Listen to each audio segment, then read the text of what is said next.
Good morning all of you. मैं Tripathi Mishra sir की class में, जैसे कि आपको पता है बीएड का पेपर होने वाला है। आज हम लोग शैक्षिक तकनीकी से पहले यूनिट कंप्लीट करेंगे। इससे पहले मैं आपसे एक रिक्वेस्ट है कि अगर आपको मेरा प्रयास अच्छा लग रहा है तो आप इसे शेयर ज़रूर कीजिए। चलिए स्टार्ट करते हम शैक्षिक तकनीकी से पहला यूनिट। सबसे पहला क्वेश्चन आपका बनता है, शैक्षिक तकनीकी का सर्वप्रथम प्रयोग किसने किया? पहला ऑप्शन आपका रॉबर्ट ए फॉक्स, दूसरा ऑप्शन है जीपी डेसिको, थर्ड ऑप्शन है आपका ब्राइमर और लास्ट ऑप्शन है आपका आईके डेविस। इसका आंसर है सी, ब्राइमर। ब्राइमर ने शैक्षिक तकनीकी का सबसे पहले प्रयोग किया था, यानी इसका प्रयोग सबसे पहले शैक्षिक तकनीकी का सबसे पहले प्रयोग आपका ब्राइमर ने किया था, जो कि आपका इंग्लैंड के थे। उन्होंने 1967 में ब्राइमर ने शैक्षिक तकनीकी का सबसे पहले प्रयोग किया था। अगर हम बात करें शैक्षिक तकनीकी का, तो इससे पहले हम इसके बारे में जान जाए कि शैक्षिक तकनीकी होता क्या है। वैसे तो मैं आपको पता है, फिर भी मैं आपको बता दे रही हूँ कि शैक्षिक तकनीकी दो शब्दों से मिलकर बना है, शिक्षा और तकनीकी। इसका अर्थ क्या होता है कि विज्ञान की नवीनतम तकनीकी व सिद्धांतों का प्रयोग का बालक के व्यवहार में अपेक्षित परिवर्तन लाना ही शैक्षिक तकनीकी कहलाता है। यानी जितने भी इनोवेशंस होते हैं, टेक्निक्स यूज़ की जाती है, इन सब का प्रयोग अगर हम बालक के व्यवहार में अपेक्षित परिवर्तन लाने के लिए करें तो ये आपका शैक्षिक तकनीकी कहलाता है। शैक्षिक तकनीकी का सर्वप्रथम प्रयोग किसने किया था? जॉन ब्राइमर ने 1967 में किया था। ये आपको याद रखना है। इसके बाद से जो आपका दूसरा है ऑप्शन है, उसको यानी कि हम पहला देख लेंगे रॉबर्ट ए फॉक्स का। उन्होंने कहा कि मानव की सीखने की परिस्थितियों में वैज्ञानिक प्रक्रिया के प्रयोग को शैक्षिक तकनीकी कहा जाता है।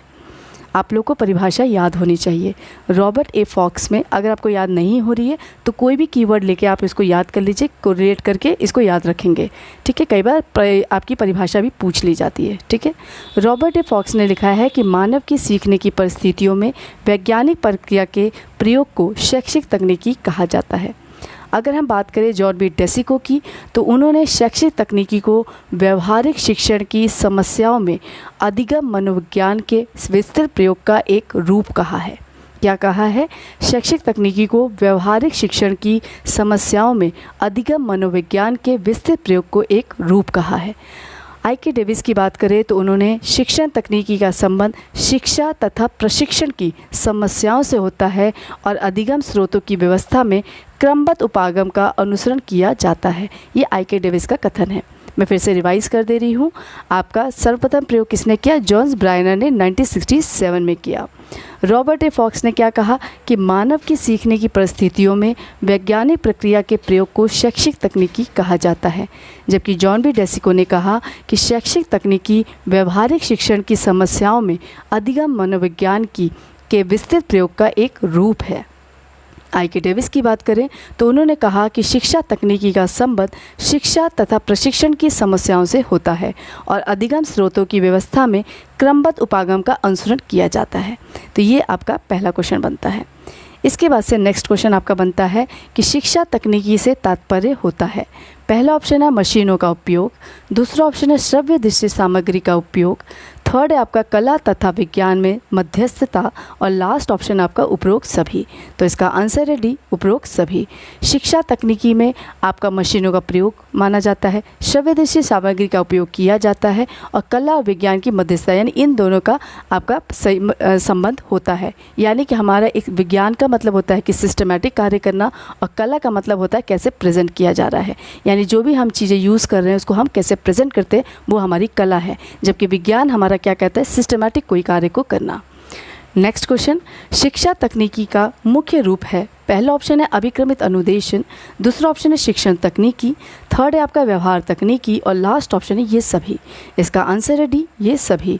शिक्षा तकनीकी के मुख्य रूप में आपका अभिक्रमित अनुदेशन, शिक्षण तकनीक और व्यवहार तकनीकी आता है। अभिक्रमित अनुदेशन मैंने बहुत डिटेल में पढ़ाया है, आपको डिस्क्रिप्शन बॉक्स में लिंक मिल जाएगा, उसे डिटेल में आप पढ़ लेंगे। इससे क्वेश्चन आपका बनता ही बनता है। अभिक्रमित अनुदेशन आपका रेखीय, ब्रांचिंग और मैथमेटिक्स है। रेखीय आपका स्किनर का है, ब्रांचिंग आपका नॉर्मन ए क्राउडर का है और मैथमेटिक्स आपका गिलफोर्ड का है। इसको आप ध्यान में रखेंगे, उसके बारे में उसकी विशेषता सब पढ़ लेंगे आप। ठीक है, नेक्स्ट क्वेश्चन आपका बनता है शिक्षण का मुख्य तत्व है। पहला ऑप्शन है पाठ्य वस्तु, दूसरा ऑप्शन है संप्रेषण, थर्ड है आपका दोनों ही और लास्ट ऑप्शन इनमें से कोई नहीं। तो इसका आंसर है सी, दोनों ही। शिक्षण के मुख्य तत्व में आपका पाठ्य वस्तु और संप्रेषण यानी कम्युनिकेशन और आपका जो आपका कंटेंट है, ये दोनों ही मेन कार्य करता है। ठीक है, संप्रेषण यानी कि ये हमारी रीढ़ की हड्डी मानी जाती है, कम्युनिकेशन आपकी शिक्षण की रीढ़ की हड्डी मानी जाती है, उसके द्वारा ही हम एक दूसरे के साथ संपर्क कर पाते हैं। और हमारा इसको मिलाने का कार्य कौन करता है? एक आपका पाठ्य वस्तु यानी कि आपका कंटेंट के द्वारा शिक्षक और छात्र एक दूसरे के साथ कम्युनिकेट कर पाते हैं। नेक्स्ट क्वेश्चन, अनुदेशात्मक प्रारूप को कहते हैं। पहला ऑप्शन है प्रणाली विश्लेषण, दूसरा ऑप्शन है प्रशिक्षण तकनीकी, थर्ड है आपका पृष्ठ पोषण सिद्धांत और लास्ट ऑप्शन है आपका ये सभी। तो अनुदेशात्मक प्रारूप को हम ये सभी के द्वारा जाना जाता है, जिसमें आपका सिस्टम एनालिसिस यानी कि प्रणाली विश्लेषण आएगा, प्रशिक्षण तकनीक ये आएगा, फिर पृष्ठ पोषण सिद्धांत भी आएगा। अनुदेशात्मक अगर पृष्ठ पोषण ना मिले तो बेकार है, इसका मतलब इंस्ट्रक्शन में आपका पृष्ठ पोषण सिद्धांत आता है। ठीक है, प्रणाली, प्रशिक्षण और पृष्ठ पोषण सिद्धांत इसमें इंक्लूडेड है। नेक्स्ट क्वेश्चन, अभिक्रमित अनुदेशन का विकास किया। पहला ऑप्शन है B.F. स्किनर ने, दूसरा ऑप्शन है नॉर्मन ए क्राउडर ने, थर्ड ऑप्शन है थॉमस गिलबर्ट ने और लास्ट ऑप्शन इन सभी ने। तो इसका आंसर है डी, इन सभी ने। मैंने आपको पहले ही बताया इस क्वेश्चन में कि अभिक्रमित अनुदेशन में आपका B.F. स्किनर द्वारा रेखीय अनुदेशन आता है, फिर आपका नॉर्मन ए क्राउडर द्वारा ब्रांचिंग आता है, फिर आपका थॉमस गिलबर्ट का आपका मैथमेटिक्स आता है। तो इसे भी आप लोग ध्यान से देख लेंगे। ठीक है, नेक्स्ट क्वेश्चन आपका बनता है शिक्षा तकनीकी का योगदान है। पहला ऑप्शन है दूरवर्ती शिक्षा, दूसरा ऑप्शन है शिक्षा उद्देश्य केंद्रित, थर्ड है आपका शिक्षा में माध्यमों का उपयोग और लास्ट ऑप्शन है उपरोक्त सभी। तो इसका आंसर है डी, उपरोक्त सभी। शिक्षा तकनीकी का योगदान आपके दूरवर्ती शिक्षा जो आपके ओपन एजुकेशन होते हैं उसमें, शिक्षा उद्देश्य केंद्रित आपका जो उद्देश्य है वो एजुकेशन से रिलेटेड होना चाहिए, फिर शिक्षा में माध्यमों का उपयोग यानी जो हम माध्यम के द्वारा शिक्षा पढ़ाते हैं उसमें तकनीकी का यूज़ कर सकते हैं। नेक्स्ट क्वेश्चन, शिक्षा तकनीकी का योगदान है। पहला ऑप्शन है शिक्षा में माध्यमों का उपयोग, दूसरा ऑप्शन है आपका दूरवर्ती शिक्षा का विकास, तीसरा ऑप्शन है शिक्षा में मशीनों का उपयोग और लास्ट ऑप्शन है ये सभी।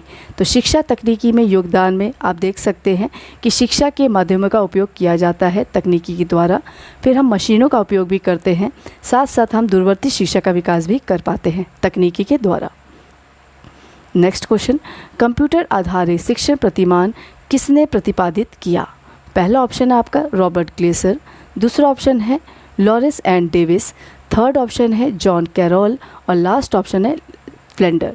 तो इसका आंसर क्या है आपका कंप्यूटर आधारित शिक्षण प्रतिमान आपका लॉरेंस एंड डेविस ने। इसका पूरा नाम याद रखना, कई बार पूरा नाम आ जाता है स्टूलोरो लॉरेंस और आपका डेविस का पूरा है डेनियल डेविस। इन्होंने 1965 में कंप्यूटर बेस्ड टीचिंग मॉडल दिया था। अगर हम रॉबर्ट ग्लेसर की बात करें तो उन्होंने ग्लेसर बेसिक टीचिंग मॉडल दिया था जो कि आपका 1962 में दिया था। जॉन कैरोल की बात करें तो 1962 में इन्होंने विद्यालय अधिगम मॉडल दिया था जिसे हम बोलते हैं a teaching model of school learning. ठीक है, इसके बाद हम फ्लेंडर की बात करें तो फ्लेंडर में अंतः प्रक्रिया प्रतिमान दिया था। ठीक है, इंटरैक्शन मॉडल ऑफ टीचिंग 1960 में दिया था। ठीक है, मैं फिर से रिवाइज कर दे रही हूँ। ये जो मैंने आपको बताया है फ्लेंडर को भी मैंने बहुत डिटेल में पढ़ाया हुआ है, इसे आप डिस्क्रिप्शन बॉक्स में आपको ये लिंक मिल जाएगा, इसे आप डिटेल में पढ़ लीजिएगा क्योंकि हर एक चीज़ इसकी पूछी जाती है पॉइंट टू पॉइंट, यानी कि शिक्षक वर्ग में कौन कौन से आपके आएंगे, छात्र वर्ग में कौन सा आएगा और आपके मॉड में क्या आएगा, कौन सा नंबर है, क्या पूछा जाएगा वो भी आपको आता है। तो इसलिए फ्लेंडर आप बिल्कुल डिटेल में पढ़ लेंगे। मैं फिर से रिवाइज कर दे रही हूँ। आपका रॉबर्ट ग्लेसर ने दिया आपका ग्लेसर बेसिक टीचिंग मॉडल जो कि आपका 1962 में दिया था। स्टूलो लॉरेंस और डेनियल डेविस ने आपका 1965 में कंप्यूटर बेस्ड टीचिंग मॉडल दिया था। फिर आपका जॉन कैरोल की बात करें तो उन्होंने 1962 में teaching model of school learning दिया था जिसे हम हिंदी में बोलते हैं विद्यालय अधिगम मॉडल। ठीक है, अगर हम फ्लेंडर की बात करें तो उन्होंने अंतः प्रक्रिया प्रतिमान दिया था जो कि आपका 1960 में दिया था, इंटरैक्शन मॉडल ऑफ टीचिंग। ठीक है, next question, tape recorder, video tape, computer आदि आते हैं। पहला ऑप्शन है हार्डवेयर उपागम में, दूसरा है आपका सॉफ्टवेयर उपागम में, थर्ड है आपका प्रणाली विश्लेषण में और लास्ट ऑप्शन है आपका इन सभी में। तो इसका आंसर है ए, हार्डवेयर उपागम में। Tape recorder, video tape, computer ये सब आपके हार्डवेयर उपागम में आता है। चलिए हम लोग देख लेते हैं हार्डवेयर और आपका सॉफ्टवेयर और साथ साथ सिस्टम, इसमें आपकी कौन कौन सी चीज़ें इंक्लूडेड है। अगर हम हार्डवेयर की बात करें तो आपका श्यामपट यानी कि चाक बोर्ड आएगा, दूसरा आपका ओवरहेड प्रोजेक्टर आएगा, स्लाइड प्रोजेक्टर आएगा, वीसीआर या मॉनिटर जो है आपका वो भी आएगा, कंप्यूटर भी आ जाएगा और ऑडियो रिकॉर्डर भी आएगा। अगर हम सॉफ्टवेयर की बात करें तो उसमें चौक का कार्य जो हम कार्य करते हैं वो सॉफ्टवेयर में आएगा, ट्रांसपेरेंसी आएगी, स्लाइड्स आएंगी, video program, computer program, recorded सामग्री और लिखित सामग्री आएगी। जबकि हमारे सिस्टम विश्लेषण यानी सिस्टम एनालिसिस में आपका प्रशासन, प्रबंधन, व्यापार और सेना आदि से संबंधित समस्याओं के विषय में निर्णय लेने के लिए वैज्ञानिक आधार रहता है। यानी कि हम इस सिस्टम में हम इसका वैज्ञानिक आधार रखते हैं। इसमें हमारा इनपुट, प्रोसेस, आउटपुट और इन्वायरमेंट कंटेंट आता है। इसका मेन तत्व है, प्रमुख तत्व अगर पूछा जाए सिस्टम एनालिसिस का तो आपका इनपुट, प्रोसेस, आउटपुट और इन्वायरमेंट कंटेस्ट आता है। अगर हम इन तीनों की बात करें तो इन तीनों के प्रकार के बारे में, हार्डवेयर, सॉफ्टवेयर और सिस्टम अप्रोच के बारे में लुम्सडेन ने 1964 में इन 3 प्रकार की बात की थी। ठीक है, कई बार पूछ लेता है कि लुम्सडेन ने 1964 में किन 3 प्रकारों की बात की, तो हार्डवेयर, सॉफ्टवेयर और सिस्टम अप्रोच की बात की। ठीक है, अप्रोचेस की बात कर रही हूँ मैं। ठीक है, आपको एक चीज़ और याद रखनी है कि हार्डवेयर में अगर कोई पेज ब्लैंक है तो वो हार्डवेयर है क्योंकि हम इसे टच कर सकते हैं, पर सॉफ्टवेयर में अगर लिखित सामग्री है तो वो सॉफ्टवेयर हो जाएगा। ठीक है, मैं फिर से रिवाइज कर दे रही हूँ। हार्डवेयर में आपका chalk board, overhead projector, slide projector, VCR, monitor, computer, audio recorder आएगा, साथ साथ आपका ब्लैंक शीट भी आएगा। फिर आपका सॉफ्टवेयर में बात करें तो चॉक का कार्य, transparency, slides, video program, computer program, recorded सामग्री और लिखित सामग्री आएगी। सिस्टम विश्लेषण में आपका किससे आधारित होता है, वैज्ञानिक आधार पर रहता है, जिसमें आपका प्रशासन, प्रबंधन, व्यापार और सेना आदि के संबंधित समस्याओं के बारे में निर्णय लेने के लिए हम वैज्ञानिक आधार रखते हैं। साथ साथ इनके मुख्य तत्व की बात अगर पूछे, अगर सिस्टम एनालिसिस के आपके प्रमुख तत्व की बात करें तो उसमें आपका इनपुट, प्रोसेस, आउटपुट और साथ साथ इन्वायरमेंट कंटेंट आता है। नेक्स्ट क्वेश्चन, ई लर्निंग का उपयोग किया जाता है। पहला ऑप्शन है ऑनलाइन शिक्षा, दूसरा ऑप्शन है दूरवर्ती शिक्षा व मुक्त शिक्षा, थर्ड है आपका दूरवर्ती अधिगम व शिक्षण और लास्ट ऑप्शन है ये सभी। तो इसका आंसर है डी, ये सभी। ई लर्निंग में आपका ऑनलाइन शिक्षा यानी ऑनलाइन एजुकेशन जो दी जाती है, दूरवर्ती शिक्षा और मुक्त शिक्षा दी जाती है, दूरवर्ती अधिगम व शिक्षण होता है, ये सभी चीज़ें आपकी ई लर्निंग में आती है। ठीक है, नेक्स्ट क्वेश्चन, ई लर्निंग का साधन है। पहला ऑप्शन है नेटवर्क, दूसरा ऑप्शन है इंटरनेट प्रणाली व मोबाइल, थर्ड ऑप्शन है संचार माध्यम और लास्ट ऑप्शन है ये सभी। तो इसका आंसर है डी, ये सभी। ई लर्निंग के साधन में आपका नेटवर्क, संचार माध्यम, इंटरनेट प्रणाली और मोबाइल आ जाता है। ठीक है, नेक्स्ट क्वेश्चन, ई अधिगम की प्रक्रिया में प्रयुक्त करते हैं। पहला ऑप्शन है शिक्षा तकनीकी, दूसरा ऑप्शन है शिक्षण शास्त्र, थर्ड ऑप्शन है ए और बी दोनों और लास्ट ऑप्शन इनमें से कोई नहीं। तो इसका आंसर है सी, ए और बी दोनों। ई लर्निंग प्रक्रिया में, इस प्रोसेस में आपका शिक्षण तकनीकी और शिक्षण शास्त्र यानी कि पेडागोजी इसमें इंक्लूडेड होता है। ठीक है, नेक्स्ट क्वेश्चन, ई लर्निंग के मूल्यांकन में महत्व दिया जाता है। पहला ऑप्शन है अध्ययन कौशल को, दूसरा है लिखने के कौशल को, थर्ड है बोलने के कौशल को और लास्ट ऑप्शन है ये सभी। तो इसका आंसर है डी, ये सभी। अगर हम मूल्यांकन की बात करें लर्निंग में तो इसमें आपका अध्ययन कौशल, अपना लिखने का कौशल और बोलने का कौशल ये सभी महत्वपूर्ण होते हैं। नेक्स्ट क्वेश्चन, ई लर्निंग की विशेषता है। पहला ऑप्शन है लचीलापन, दूसरा ऑप्शन है मितव्यय, थर्ड ऑप्शन है मुक्त परिस्थिति और लास्ट ऑप्शन ये सभी। तो इसका आंसर है डी, ये सभी। ई लर्निंग के अगर कैरेक्टरिस्टिक्स की बात करें तो उसमें फ्लेक्सिबिलिटी होनी चाहिए यानी कि लचीलापन होना चाहिए, मितव्यय होना चाहिए और मुक्त परिस्थिति होनी चाहिए। ठीक है, नेक्स्ट क्वेश्चन, ई लर्निंग का माध्यम है। पहला ऑप्शन है टंकन माध्यम, दूसरा ऑप्शन है संचार माध्यम, थर्ड है आपका दृश्य श्रव्य माध्यम और लास्ट ऑप्शन है ये सभी। तो इसका आंसर है डी, ये सभी। ई लर्निंग के माध्यम में आपका टंकन माध्यम, संचार माध्यम और दृश्य श्रव्य माध्यम आता है। नेक्स्ट क्वेश्चन, ई लर्निंग में शिक्षण शास्त्र का उपयोग करते हैं। पहला ऑप्शन है आपका पाठ्य वस्तु के स्वरूप, दूसरा ऑप्शन है पाठ्य वस्तु की गहनता, थर्ड ऑप्शन है शिक्षण आयाम और लास्ट ऑप्शन है ये सभी। तो इसका आंसर है डी, ये सभी। ई लर्निंग में अगर हम पेडागोजी का उपयोग कर रहे हैं तो पाठ्य वस्तु के स्वरूप की बात करता है, पाठ्य वस्तु की डीप नॉलेज की बात करता है और साथ साथ शिक्षण आयाम की बात भी करता है। नेक्स्ट क्वेश्चन, ई लर्निंग का उपयोग किया जाता है। पहला ऑप्शन है स्थानीय समुदाय द्वारा, दूसरा ऑप्शन है भूमंडलीय समुदाय द्वारा, थर्ड है आपका जीवन पर्यंत अधिगम में, और लास्ट ऑप्शन ये सभी। तो इसका आंसर है डी, ये सभी। ई लर्निंग के उपयोग में आपका स्थानीय समुदाय द्वारा, भूमंडलीय समुदाय द्वारा और जीवन पर्यंत अधिगम में ये शामिल होता है। नेक्स्ट क्वेश्चन, ई लर्निंग का उपयोग किया जाता है। पहला ऑप्शन है ज्ञानात्मक विकास, दूसरा ऑप्शन है भावात्मक विकास, थर्ड है आपका क्रियात्मक विकास और लास्ट ऑप्शन है ये सभी। तो इसका आंसर है डी, ये सभी। ई लर्निंग में आपका ज्ञानात्मक, भावात्मक और क्रियात्मक इन सभी का विकास किया जाता है। नेक्स्ट क्वेश्चन, मानव प्रकृति की अवधारणा को दिया। पहला ऑप्शन है डेविस ने, दूसरा ऑप्शन है ग्लेसन ने, थर्ड ऑप्शन है स्कॉट ने और लास्ट ऑप्शन है हर्बर्ट ने। तो इसका आंसर है सी, स्कॉट ने। स्कॉट ने मानव प्रवृत्ति की अवधारणा को दिया।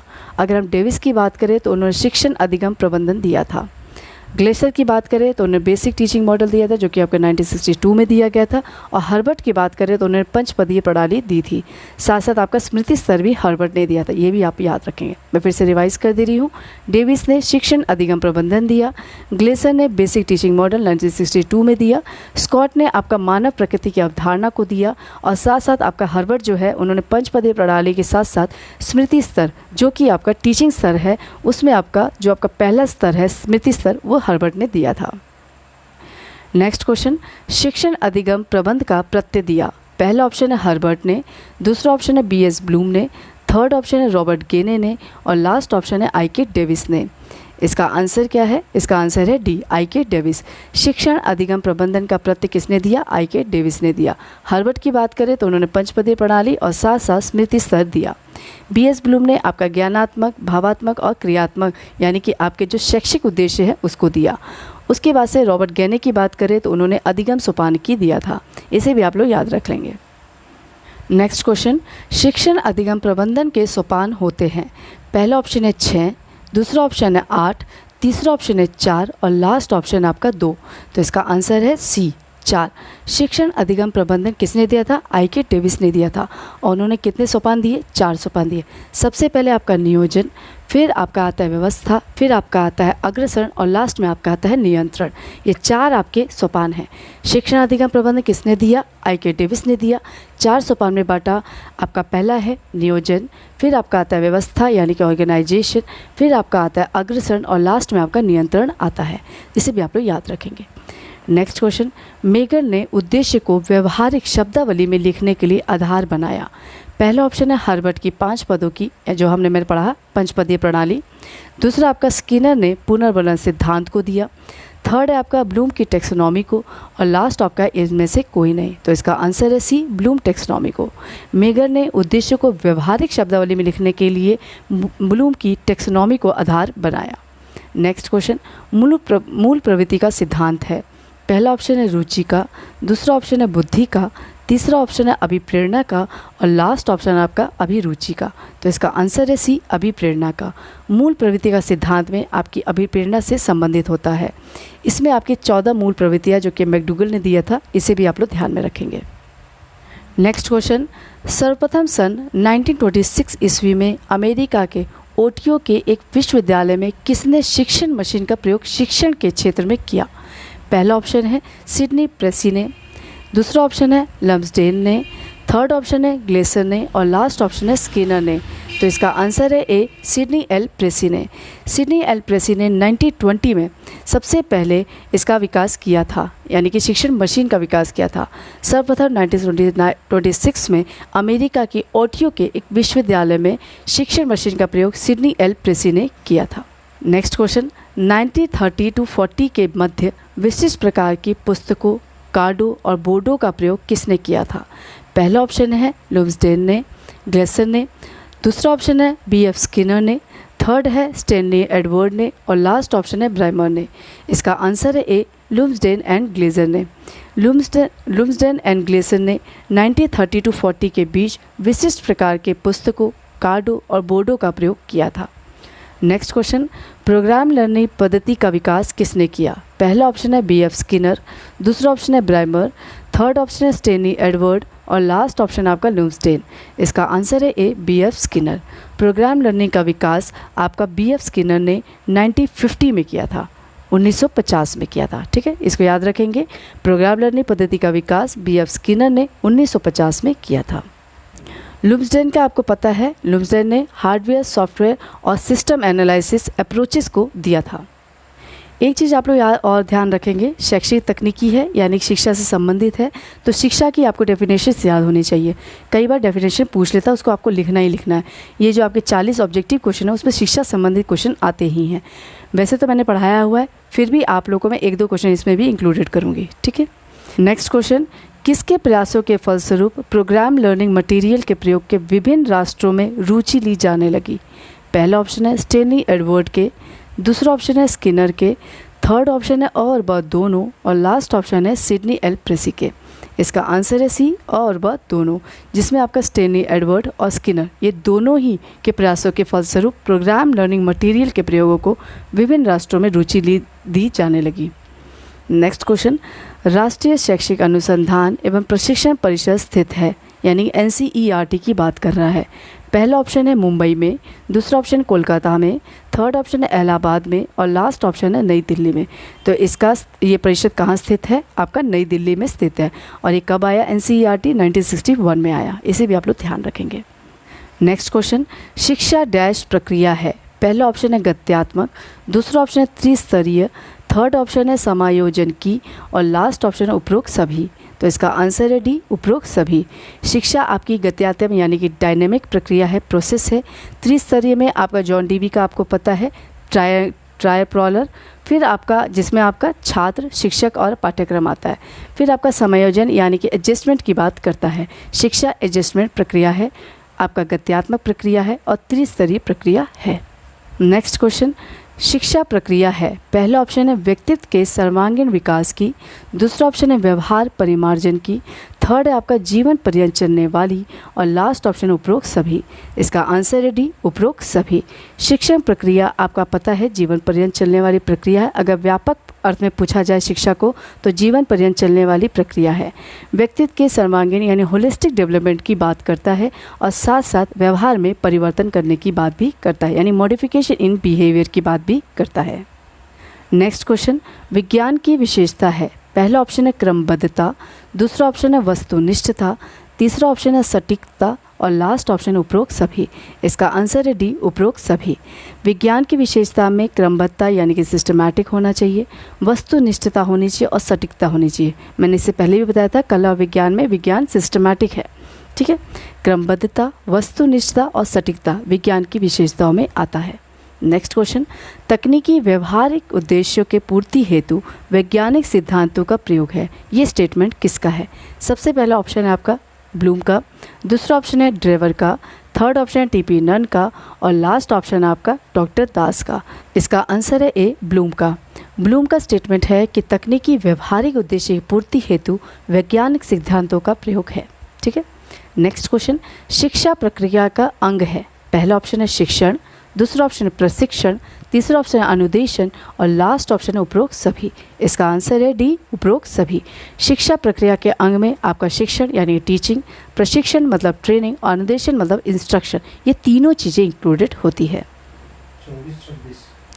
नेक्स्ट क्वेश्चन, शिक्षा का आधार है? पहला ऑप्शन है मनोविज्ञान, दूसरा ऑप्शन है दर्शन शास्त्र, तीसरा ऑप्शन है समाजशास्त्र, और लास्ट ऑप्शन है उपरोक्त सभी। इसका आंसर है डी, उपरोक्त सभी। शिक्षा के आधार में आपका मनोवैज्ञानिक, दर्शन शास्त्र और समाजशास्त्र ये सभी इंक्लूडेड होता है। ये सभी आधार आपके शिक्षा के आधार माने जाते हैं। नेक्स्ट क्वेश्चन, शिक्षा के मुख्य पक्ष होते हैं? पहला ऑप्शन है सैद्धांतिक पक्ष, दूसरा ऑप्शन है व्यवहारिक पक्ष, थर्ड है आपका और व दोनों, और लास्ट ऑप्शन इनमें से कोई नहीं। तो इसका आंसर है सी, और व दोनों। शिक्षा के मुख्य पक्ष में आपका सैद्धांतिक और व्यवहारिक दोनों पक्ष आते हैं। नेक्स्ट क्वेश्चन, शैक्षिक तकनीकी के लक्षण या विशेषताएं हैं? पहला ऑप्शन आपका विज्ञान शैक्षिक तकनीकी का आधारभूत विषय है, दूसरा ऑप्शन है शैक्षिक तकनीकी में व्यवहारिक पक्ष को महत्व दिया जाता है, तीसरा ऑप्शन है शैक्षिक तकनीकी निरंतर विकासशील विषय है, और लास्ट ऑप्शन है उपरोक्त सभी। तो इसका आंसर है डी, उपरोक्त सभी। अगर हम शैक्षिक तकनीकी विशेषताओं की बात करें तो उनका मानना है कि विज्ञान शैक्षिक तकनीकी का आधारभूत विषय माना जाता है, शैक्षिक तकनीकी में व्यवहारिक पक्ष को महत्व दिया जाता है, और साथ साथ निरंतर विकासशील विषय माना जाता है। ठीक है। नेक्स्ट क्वेश्चन, शैक्षिक तकनीकी के प्रयोग को प्रभावित करने वाले कारक हैं। पहला ऑप्शन है राजनीतिक कारक, दूसरा ऑप्शन है मनोवैज्ञानिक कारक, तीसरा आपका शैक्षिक कारक और लास्ट ऑप्शन है आपका उपरोक्त सभी। तो इसका आंसर है डी, उपरोक्त सभी। शैक्षिक तकनीकी के प्रयोग को प्रभावित करने वाले कारक में आपका राजनीतिक, शैक्षिक और मनोवैज्ञानिक कारक आते हैं। नेक्स्ट क्वेश्चन, शैक्षिक तकनीकी का उद्देश्य है। पहला ऑप्शन है शिक्षा प्रणाली तथा शिक्षण को प्रभावी बनाना, दूसरा ऑप्शन है उद्दीपन तथा पुनर्बलन की व्याख्या तथा चयन करना, थर्ड है आपका शिक्षण में नवाचारों के प्रयोग पर बल देना और लास्ट ऑप्शन है उपरोक्त सभी। तो इसका आंसर क्या होगा? उपरोक्त सभी, यानी कि डी इसका आंसर करेक्ट होगा। शैक्षिक तकनीक के उद्देश्य में आपकी शिक्षा प्रणाली तथा शिक्षण को प्रभावी बनाना होता है, उद्दीपन और पुनर्बलन की व्याख्या तथा चयन करना होता है और साथ साथ शिक्षण में नवाचारों के प्रयोग पर बल दिया जाता है। नेक्स्ट क्वेश्चन, लुम्सडन ने शैक्षिक तकनीकी के रूप और प्रकार बताए। पहला ऑप्शन है कठोर शिल्प उपागम, दूसरा ऑप्शन है कोमल शिल्प उपागम, तीसरा आपका प्रणाली उपागम और लास्ट ऑप्शन उपरोक्त सभी। इसका आंसर है डी, उपरोक्त सभी। लुम्सडन ने शैक्षिक तकनीकी के प्रकार में आपका हार्डवेयर, सॉफ्टवेयर और सिस्टम एनालिसिस बताया था। नेक्स्ट क्वेश्चन, कठोर शिल्प उपागम में शामिल नहीं है। नहीं पे जोर दे रही हूँ मैं, नहीं है। पहला ऑप्शन है चार्ट, दूसरा ऑप्शन है मॉडल, तीसरा ऑप्शन है शिक्षण तंत्र और लास्ट ऑप्शन इनमें से कोई नहीं। तो इसका आंसर है डी, इनमें से कोई नहीं, यानी ये सब के सब आपके क्या हैं? ये सब के सब आपके सॉफ्टवेयर हैं। नेक्स्ट क्वेश्चन, कठोर शिल्प उपागम किस पर विशेष बल देता है? पहला ऑप्शन है ज्ञान का संचय, दूसरा ऑप्शन है ज्ञान का प्रसारण, थर्ड ऑप्शन है ज्ञान के विस्तार और लास्ट ऑप्शन है उपरोक्त सभी। इसका आंसर है डी, उपरोक्त सभी। कठोर शिल्प उपागम में आपका विशेष बल किस पे दिया जाता है? ज्ञान के संचय में, उसके विस्तार में और प्रसारण में। ठीक है। नेक्स्ट क्वेश्चन, कठोर शिल्प उपागम के कारण संभव हुई है क्या? पहला ऑप्शन है आपका मुक्त विश्वविद्यालय, दूसरा है पत्राचार शिक्षा, तीसरा है खुली शिक्षा और लास्ट ऑप्शन उपरोक्त सभी। इसका आंसर है डी, उपरोक्त सभी। कठोर शिल्प उपागम के कारण में आपका संभव क्या हो सका है? मुक्त विश्वविद्यालय, पत्राचार शिक्षा, खुली शिक्षा, ये सभी चीज़ें संभव हो पाई है। नेक्स्ट क्वेश्चन, सिल्वरमैन ने सापेक्षिक तकनीकी का नाम दिया है। पहला ऑप्शन है कठोर शिल्प उपागम, दूसरा ऑप्शन है कोमल शिल्प उपागम को, तीसरा है प्रणाली विश्लेषण को और लास्ट ऑप्शन इनमें से कोई नहीं। इसका आंसर है ए, कठोर शिल्प उपागम को। सिल्वरमैन ने कठोर शिल्प उपागम को सापेक्षिक तकनीकी का नाम दिया है। नेक्स्ट क्वेश्चन, NETF का पूरा अर्थ बताइए। पहला ऑप्शन है नेशनल एजुकेशन टीचिंग फोरम, दूसरा ऑप्शन है आपका national education term forum, third है आपका नेशनल एजुकेशन टेक्नोलॉजी फोरम और लास्ट ऑप्शन है नेशनल एजुकेशन टेक्निकल फोरम। इसका आंसर है सी, नेशनल एजुकेशन टेक्नोलॉजी फोरम। आपको पता है एजुकेशन टेक्नोलॉजी पढ़ रहे हैं तो इससे ध्यान रखेंगे NETF का फुल फॉर्म क्या होगा? National education technology forum. ये आपका पूरा अर्थ है। NETF के कार्य की बात करें तो इसका कार्य होता है राष्ट्रीय शैक्षिक मंच तैयार करना। ठीक है, इसको भी ध्यान रखेंगे, राष्ट्रीय शैक्षिक मंच तैयार करना और इसका फुल फॉर्म है नेशनल एजुकेशन टेक्नोलॉजी फोरम। आज की वीडियो का लास्ट क्वेश्चन है हार्डवेयर है। पहला ऑप्शन है शैक्षिक तकनीकी प्रथम, दूसरा ऑप्शन है शैक्षिक तकनीकी द्वितीय, तीसरा ऑप्शन है प्रणाली उपागम और लास्ट ऑप्शन इनमें से कोई नहीं। तो इसका आंसर है ए, शैक्षिक तकनीकी प्रथम। हार्डवेयर ही आपका शैक्षणिक तकनीकी प्रथम कहलाता है, शैक्षिक तकनीकी द्वितीय आपका सॉफ्टवेयर है और अगर हम प्रणाली उपागम की बात करें तो ये शैक्षिक तकनीकी तृतीय माना जाता है। ये तो था हमारा वीडियो, शुरू से लेकर लास्ट तक वीडियो को ज़रूर देखिए। मेरा प्रयास अच्छा लगे तो इसे लाइक कीजिए, शेयर कीजिए, कमेंट ज़रूर कीजिए। तब तक के लिए धन्यवाद।